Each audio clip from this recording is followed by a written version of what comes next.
Yeah, good evening, ladies and gentlemen. Good morning, good afternoon, depending on where you are, watching me from. This is me, your brother, your friend, Humanist Steven on the show. Sorry, guys, that I've not been able to meet up with a lot of expectations due to a network issue where I actually based here in Nigeria. I'm back again to Nigeria. I just came in some few days back, and that's why you have not been seeing me online. And I tried to do some videos, to upload, but yet the network hasn't actually be very encouraging. But nevertheless, guys, if you hear you see me, please just give me a thumbs up, give me some like. If this is your first time of following us on Najawa, please kindly subscribe to our YouTube channel, Najawa's YouTube, and also share our videos. Leave your comment behind for us because that helps us a lot to actually know how much we are imparting on you. Do not forget to always give your comment based on the way and manner we operate on Niger Watch YouTube and on my own page. Matter arising with Humanist Steven. This is Humanist Steven on the show, and today I am going to first of all congratulate His Excellency Governor Norris Obaseki on his victory, in the just concluded Supreme Court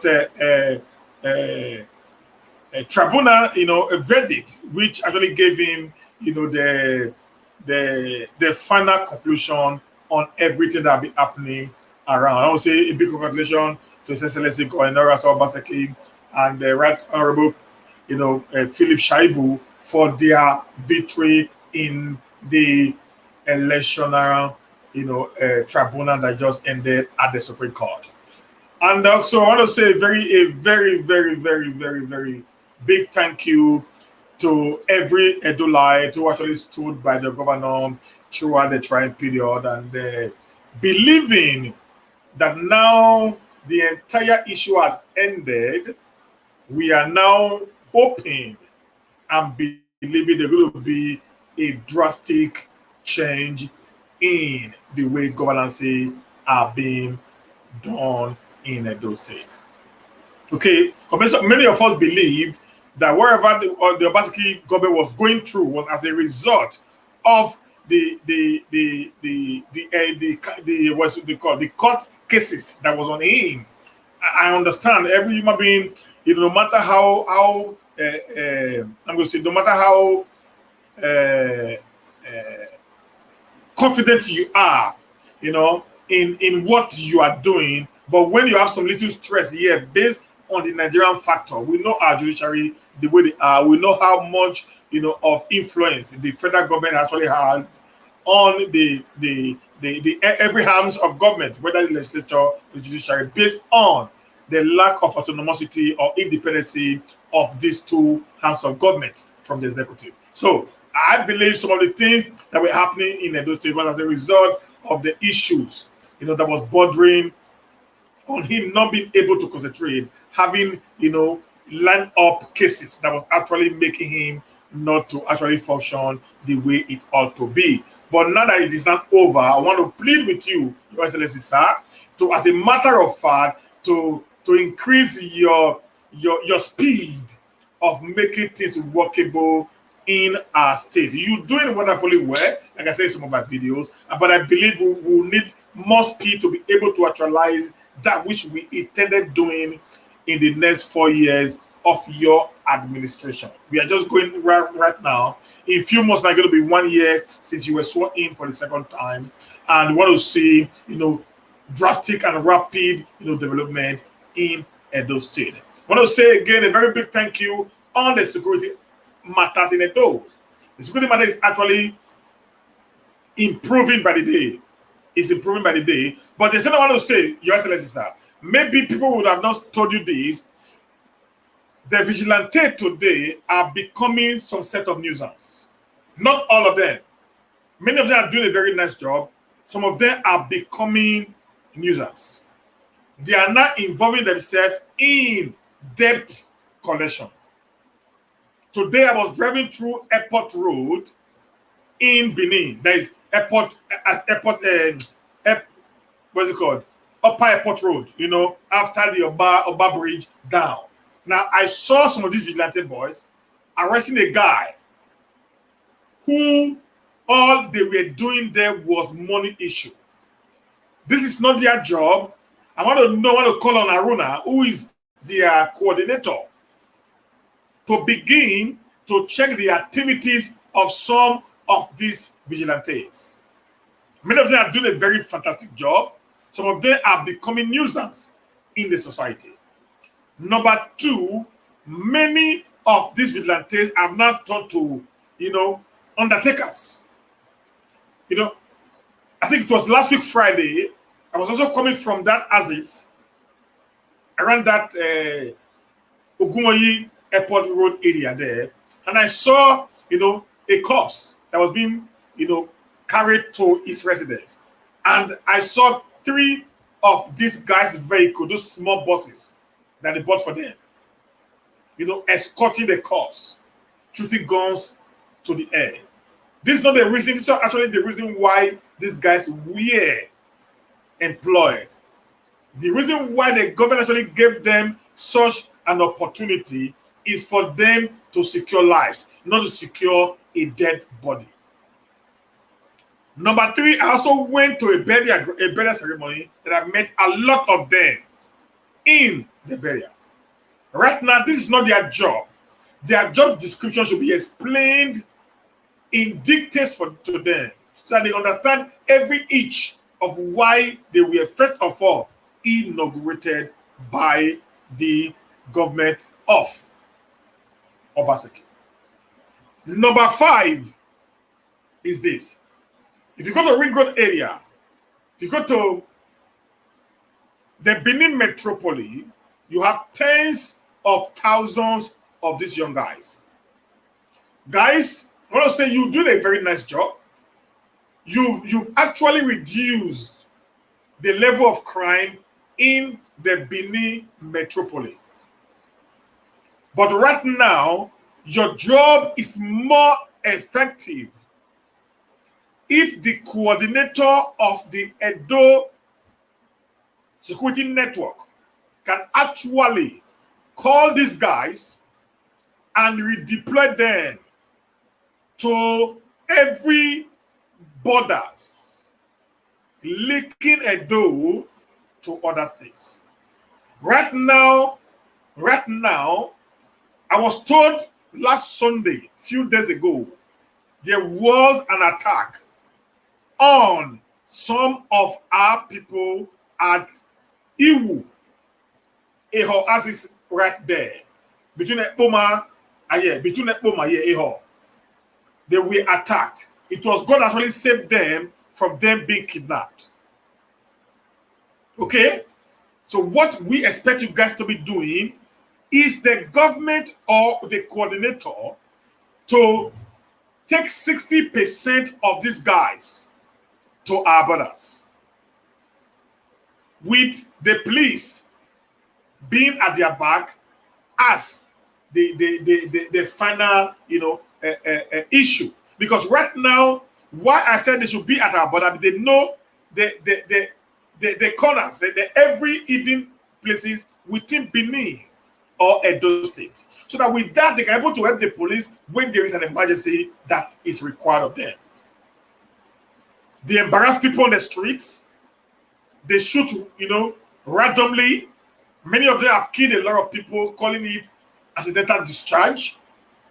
So, for there to be a reduction in this kind of thing, so that we don't change the purpose why they were officially inaugurated by the government, is to protect lives and property and to bring back security into Edo State, which I think they've done to a reasonable extent within the metropolis, but they've not been able to stop the rampaging killer herdsmen who are actually ravaging and ransacking our communities where there is no presence of these vigilantes.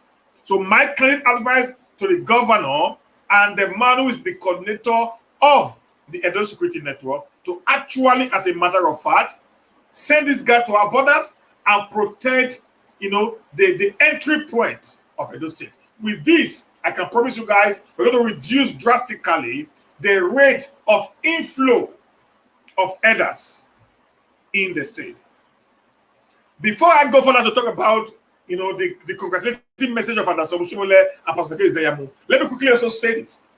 During May this year, I think the entire South governors had a meeting at Asaba called the Asaba Accord, where they actually just hold on, please.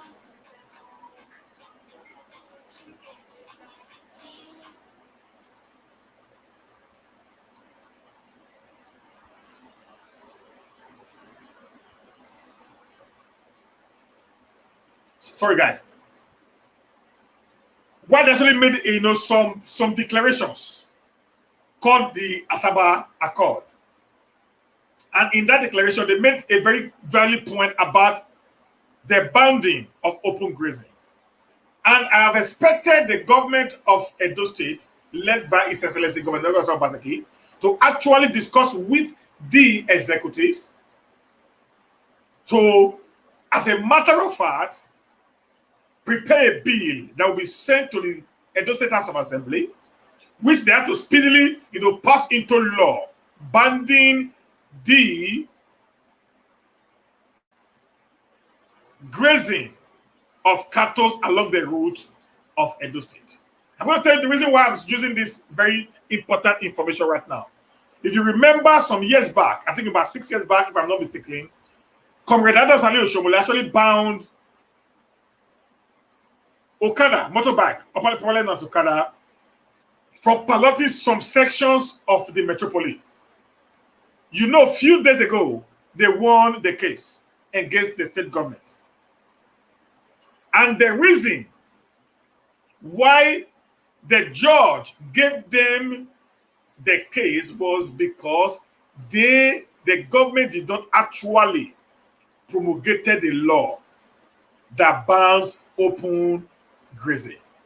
So you don't ban something when it is not illegal. Okay, that's what the law says. The law is very open on that. Whatsoever is not in the Constitution to be illegal, if one does it, he has not committed any crime.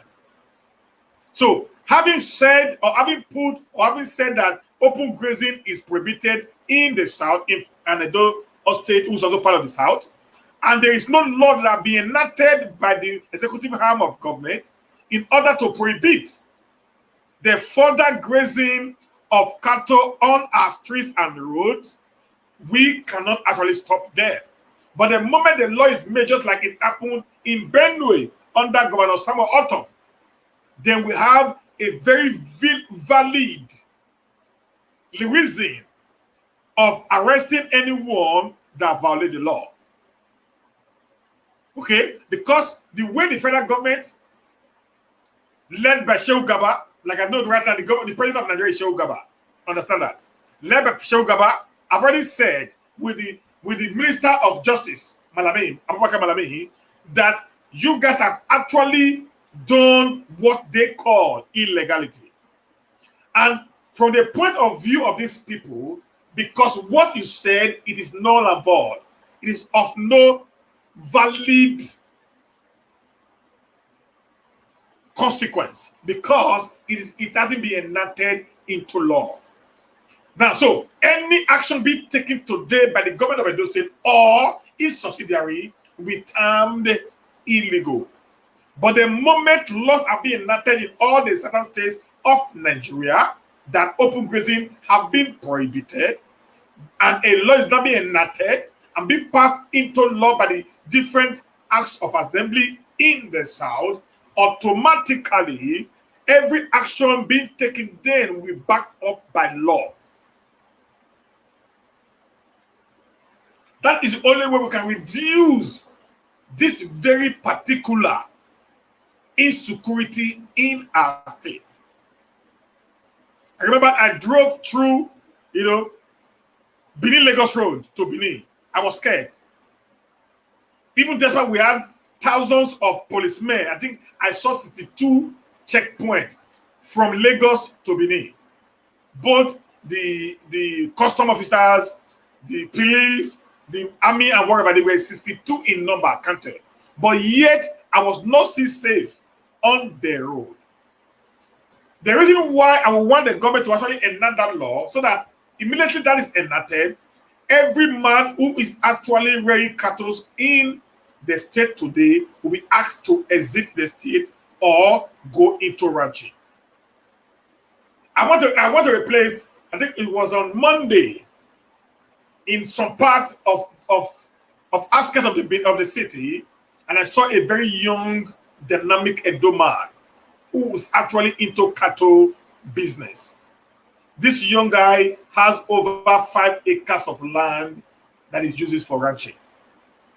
Well fenced, fed his cattle within the circumference of his compound. And he's a Benin boy, a very young guy. So if he can do such a thing, every cattle rearer is expected to actually follow suit, because cattle business is a private business held by private individuals for their private interest. Okay, now let me talk about the congratulating message of our pastor, Pastor Sagezeyamo. First and foremost, I want to say, sir, with all due respect, I am not a sadist like one of the members of APC said on the ITV News. That those of us who are engaged that congratulating message are sadists. We aren't sadists. The first thing is this: when Governor Noah Sobaseki won the September 19, 2020 governorship election in the state, the presidency, headed by the President of the Federal Republic of Nigeria, President Muhammadu Buhari, through Shehu Gaba, congratulated the president, the governor.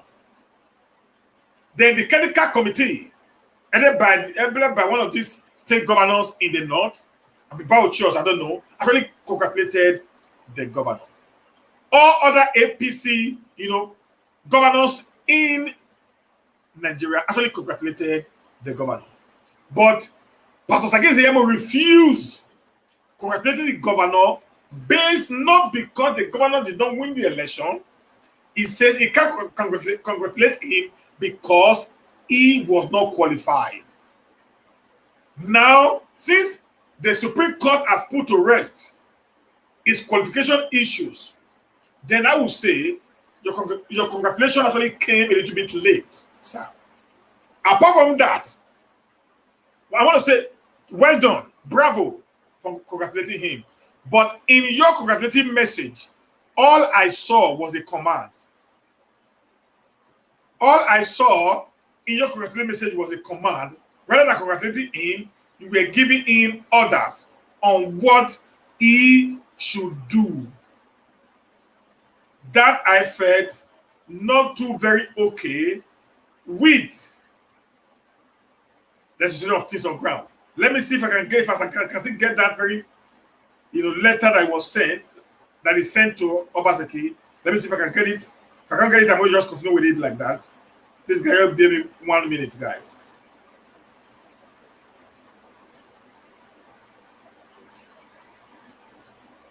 So I can't, it's not here. Now, in that very message, he was giving the governors orders.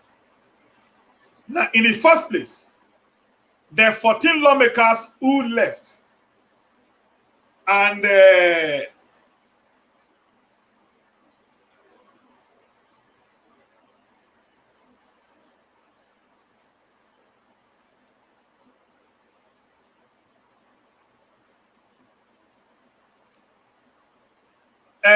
who left when a house was properly proclaimed. You actually supported their exits for a reason best known to you. And during the election, with the help of this same Abubakar Malami, a very fraudulent stand, a quota system stand, They came into the city in a commando style, wanted to invade the State House of Assembly at that time. I remember many of you, including you, sir, supported the illegality move by these 14 nonchalant elected lawmakers. Because they were never sworn in, so they're not lawmakers, anyways. And when you did that, the government was very proactive with the help of Right Honorable Comrade Felix Shaibu. They stopped their illegal invasion of the house. And we all knew that they went to your own home and got themselves inaugurated.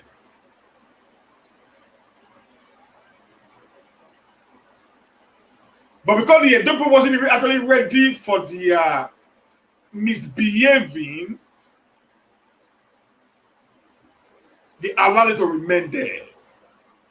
You said in one of your interviews during the campaign period that those guys had the right to actually sit down and legislate from any part of the state. You also said, sir,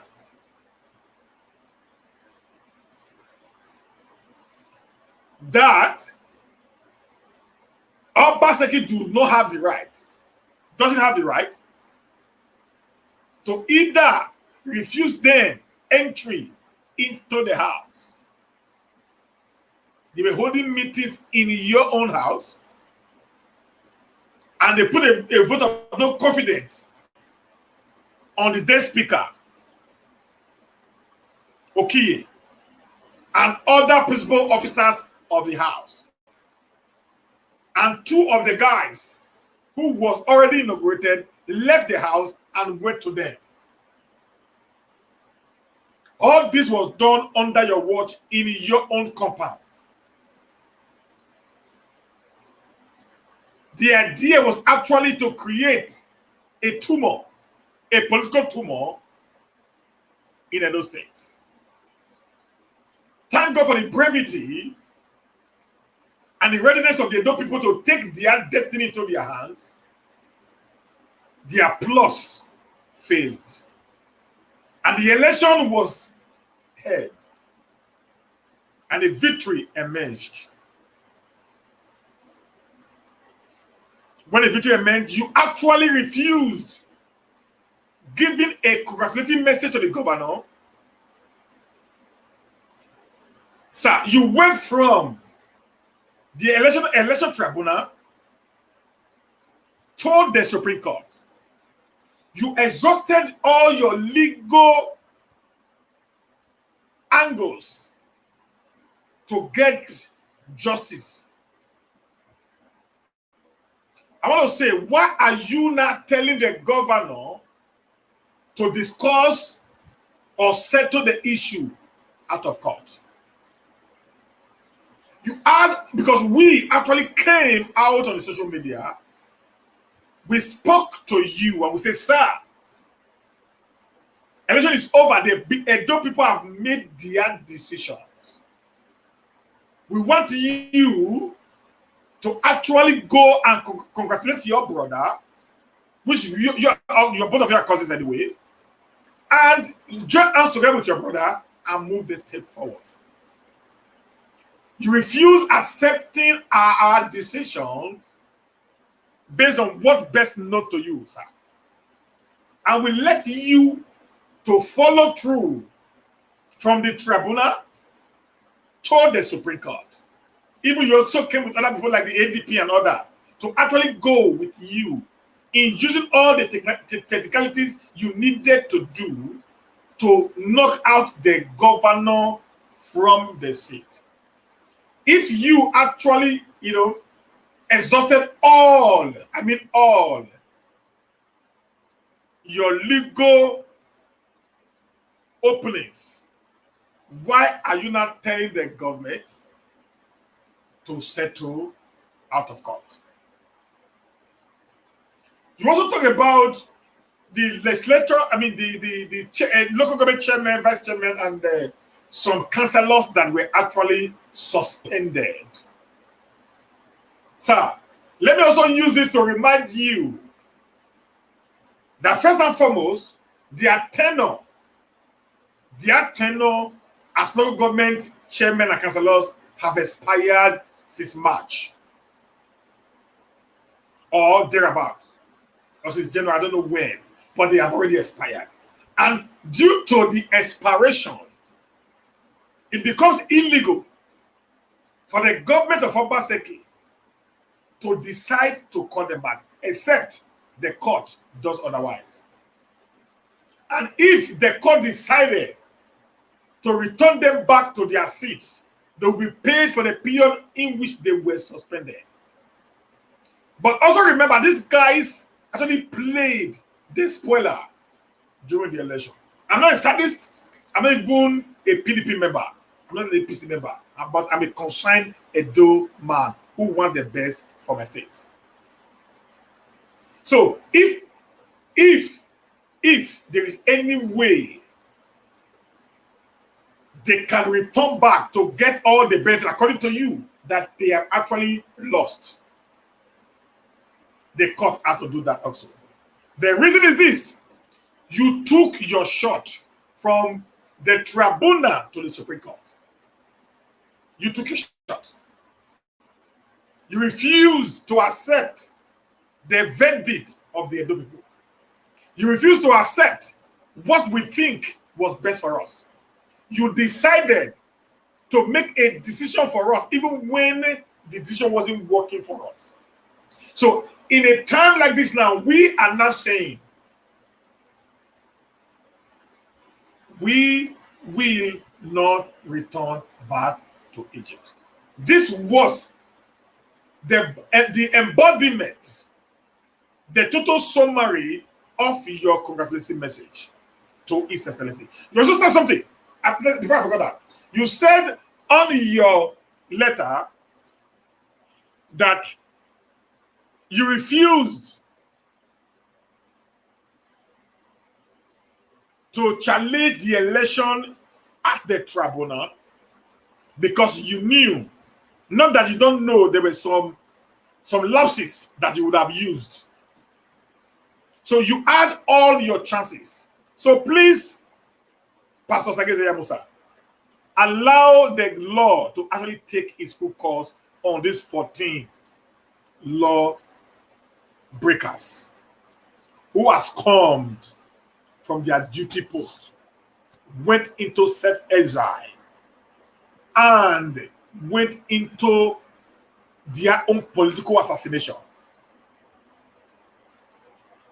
Murdered their political life, or political life that is just starting from somewhere. You can actually allow the cause to decide on truth. Comrade Adams Aliu Oshomole said in his congratulation message to the governor that the governor should be magnanimous in victory. He should be magnanimous in victory. And that actually blew my head. When I read what Oga Oshomole said, I was shocked to my bone. Now, so number one, you were never, ever magnanimous in your victory as the chairman of APC. You used your exalted position to undermine, intimidate, victimize the position of the governor of the state where you came from. Forgetting clearly that the governor fought tooth and nail for your emergence as the national chairman of APC, believing having you, his immediate predecessor, as the APC national chairman, will give you a backbone to actually, support the Edo people in a different dimension that you can ever imagine. But unfortunately for the guy, even when people like Rotimi Amechi warned him about the risk he's about to take, Governor Obaseki had an issue with Amechi for some months, even before the election. Now, you were never magnanimous in victory. When you became the national chairman of APC, you actually fought the young man to a standstill. You were never magnanimous in victory when you single-handedly sent this young man away into the political wilderness. When you nearly made this young man to be a political orphan in the middle of the Red Sea. You made this young man to get to the point whereby all he sees was river at his front. All he sees at his back were hyenas, were lions and tigers, all coming at him at the same time. You left him in the middle of nowhere because you actually had the power. You were on top of the situation, and you felt the world was actually under your feet. Even when the Edo people cried to say, come on, we want this guy, we love this guy, he's doing it fantastically well, and we believe he's the one that we needed to take Edo to the next level. But you never listen, sir. Now, when you kicked him out, as an orphan who had no political father or political mother, he was adopted by your worst enemy political party, which is the opposition PDP in Edo State. He was drained in the rain, was beaten by the sun. The heat of the sun actually, destroyed his political skin. He was nearly being tagged a political vagabond. When this group of guys took him up, having seen the potential in him, beat him, dressed him in a new regalia. To be candidate, dressed him in the purple linear regalia, which is for royalty.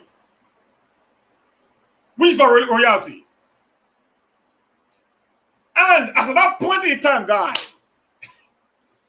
this young guy who you called a political snake, this young guy who you called a political lizard, you were never magnanimous in the way and manner you treated him before, during, and even after the election.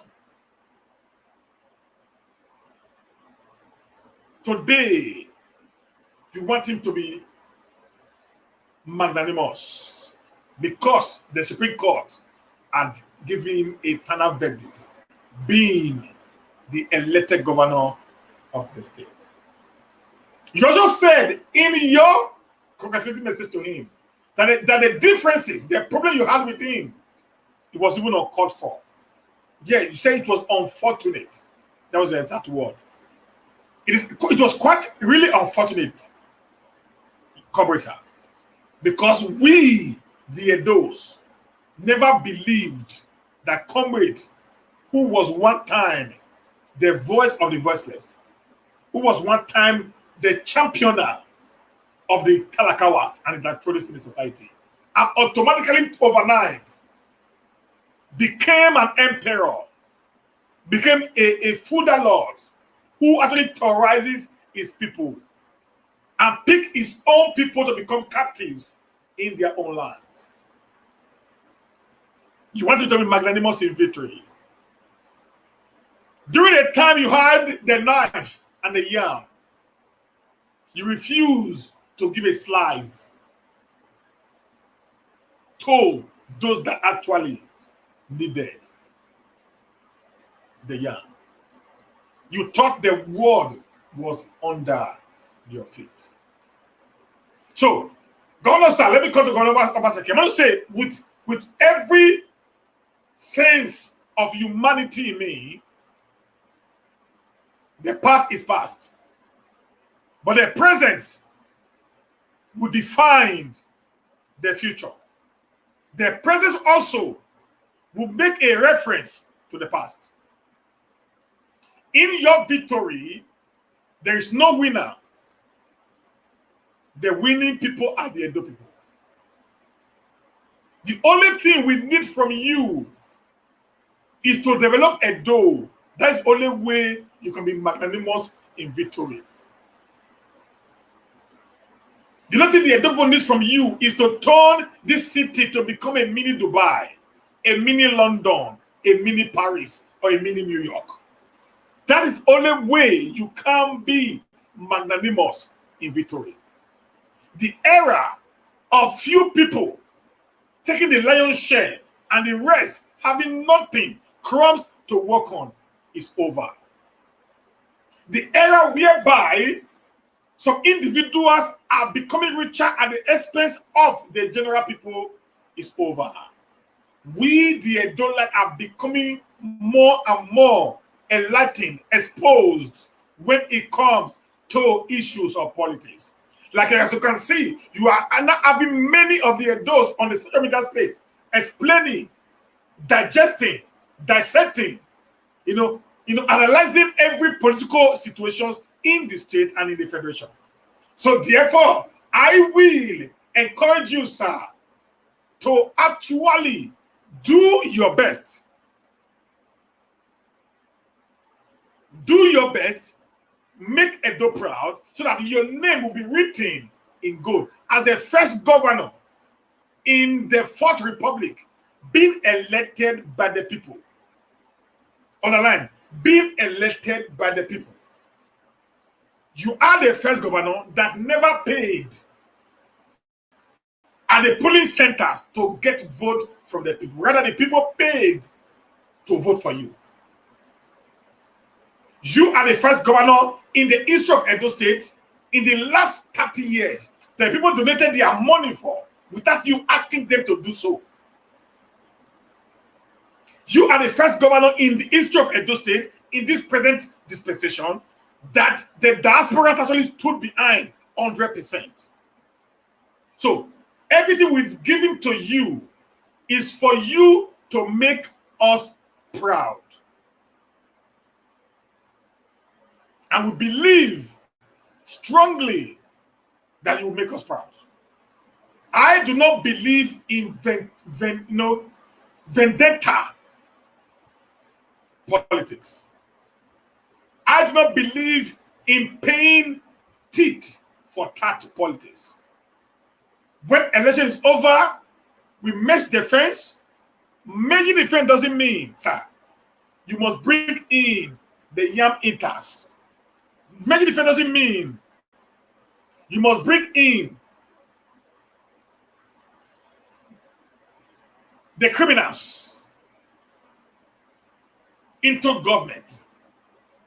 Management means lead the people as one indivisible state. You are the governor of Edo State, not the governor of PDP or APC. Rule us as a governor who loves his people. Do all your projects despite where the people actually comes from.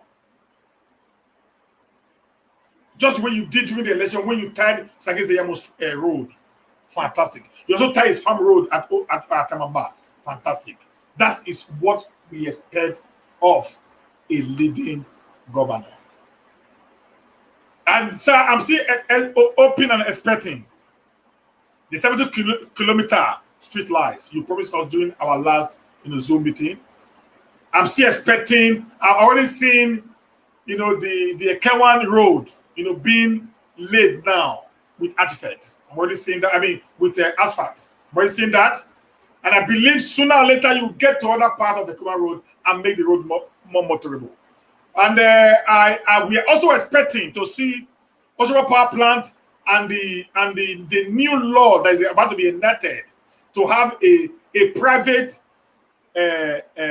distribution company to come in and manage Oshomole Power Plant so that the Edo people can begin to start having electricity. We are waiting for that, sir.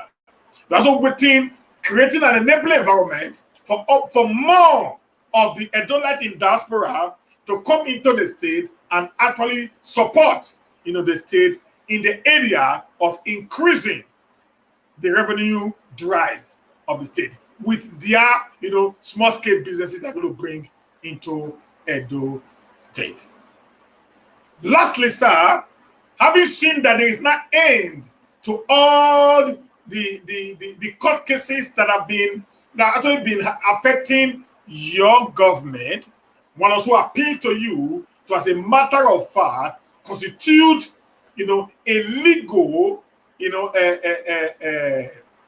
executive of your government, because a man cannot run everything alone. Like I said in one of my videos, I'm going to say it again. People don't like me for that, but I'm just being real. The reason why I'm real, sir, because I do not need a job. That's what I'm real. I do not need a job.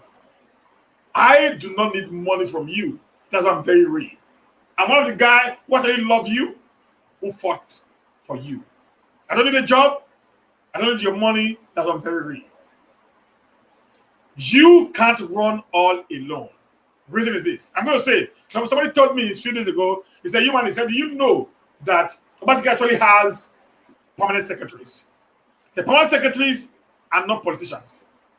Permanent secretaries are not people that actually have, they don't have, I'm going to say it now. Every government comes with the idea. Okay? Every government comes with the idea. Now, permanent secretary cannot actually push your idea because they don't know. That's why you have commissioners or ministers. The minister and commissioner have to be in the middle to help the government in pulling the idea that they have to their ministries. The permanent secretary, who is now like the administrative head of the ministry, we have to now disseminate the information he or she got from the commissioner. Now, when there is no commissioner in between, it means the permanent secretary needs to meet the governor for a proper briefing of every step that the governor needs to take. And that can be very, very tedious. And there will be a lot of lapses in that very particular thing. So that's what we are encouraging you to, as a matter of fact, do all you can to inaugurate your executive so there can be a rapid movement and development in Edo State. Having talked about Edo, let me go to the southeast. Ahmed Gulak was killed in southeast. It's an unfortunate issue because it doesn't matter who he is, but that is one death too much in Nigeria. My pain to the east, I'm going to say this again, guys. I know most of you don't like me, and I will always tell you guys the truth.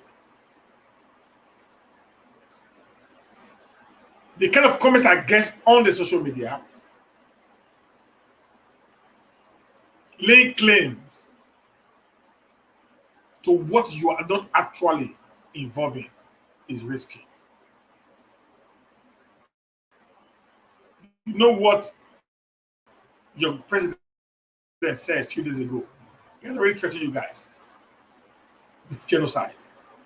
He said some of you that are acting now were not born during the Civil War, where some of them were 30 months in the front war, that they're going to teach you guys the lessons of your lives. The IGP, Akali Baba, also told the police, kill anyone you suspected is an IPOB or ECM member. He said, you know what? The case will be brought to my table. And you know what that means.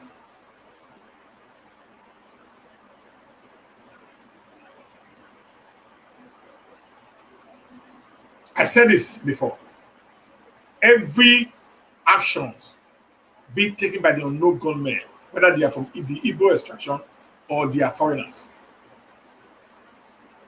should be rejected by IPOB member. Accepting what is not what you actually did will actually make you a target.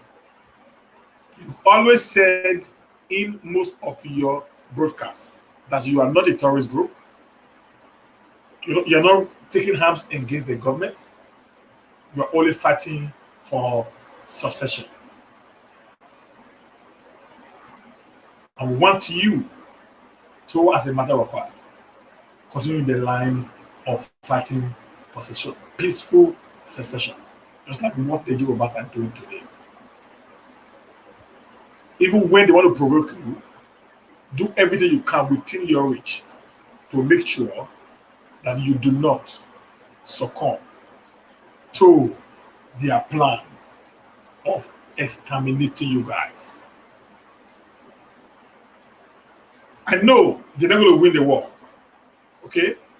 But even killing just 10 people in the East is too much to bear. I know this is not 1967. And even secondly, the Middle Belt and the Southwest will not join them. The South will not join them. So now you just going to only to be not even all the Northerners that are actually ready to get involved in this. We all know that. But killing one more Easterners, because the Igbo extraction is one death too much for us. So let me begin to speak out. If you are not involved, let them know you're not involved. Don't take glory for what you never, ever be part of. It's risky. Thank God that Powerful came, Emmanuel Powerful came and said they were not part of Gulag's death or assassination. I want to ask some very valid questions here on Gulag's death. Number one, who called a cab? The cab man that came to pick him. Number two, why was Gulag on jeans and t-shirt and a face cap? Number three, who was in the car with Gulag? Number four, why was Gulag never called for a backup of security personnel while he was leaving the hotel? Number five, why was the governor of Imo State, the Supreme Court governor, Opus Adema, knowing fully well the security situation in his state, why did he not order or requested for a security backup even while Gulag was in the hotel where he was? Number six, why did the governor of Imo State, knowing fully well the importance of the man that was in the state, why did he not actually give him an official government car during his stay in Imo?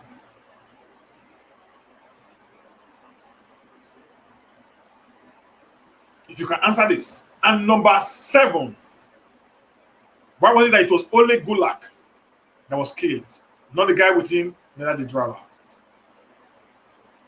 Do you know the reason why? There is something fishy. There's something behind the scene that the Easterners should be very, very, very careful. I know this might not sound good to some of them who feels all die and die. Yeah. But if you are dying for nothing, it's a wasted death. If you die for something, you've just done something good. So if you're going to die, die for something. Don't die a wasted death.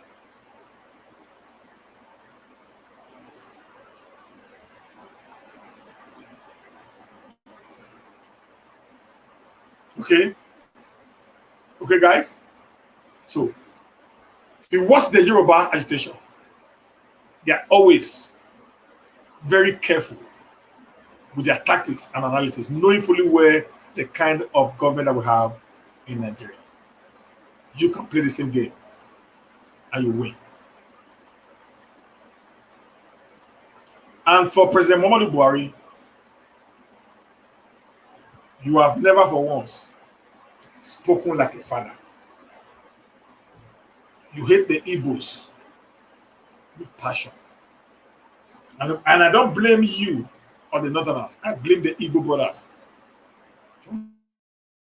The Igbo brothers too money conscious.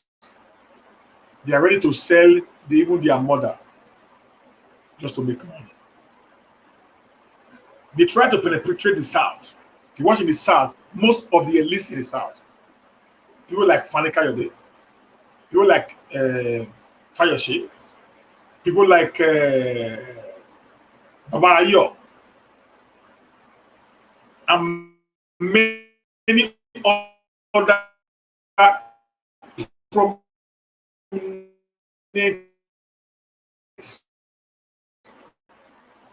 Yoruba sons, well-known prominent Yoruba behind Chief Sunday. That is why the Yoruba agitation gathered so much momentum without any disturbance or disruption from the federal government. That of the eastern state has completely been rejected by the leaders of thought from the east, all for political reasons and gains. That is one issue that the east need to sit down and deal with decisively. We want to convince these criminal elements, political leaders in the east, why they should stand and speak for agitation of Biafra. And those of us who are also in the Midwest, please guys, I hear people talking about Edo Nation. The truth of the matter is this: we might not be able to have an Edo Nation as a people, but we can have what we call the Midwest or the Bende. You know, in 1963, 1962, between 1961 and 1963, we, the Bendel Edo Delta, were actually under the old Western region.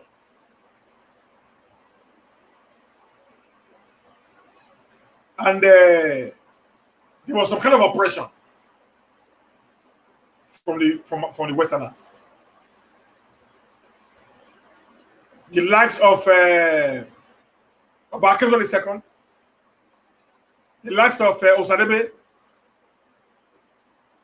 the likes of Okoti, and many others, even to Chivenaro, rose up and agitated for their own region.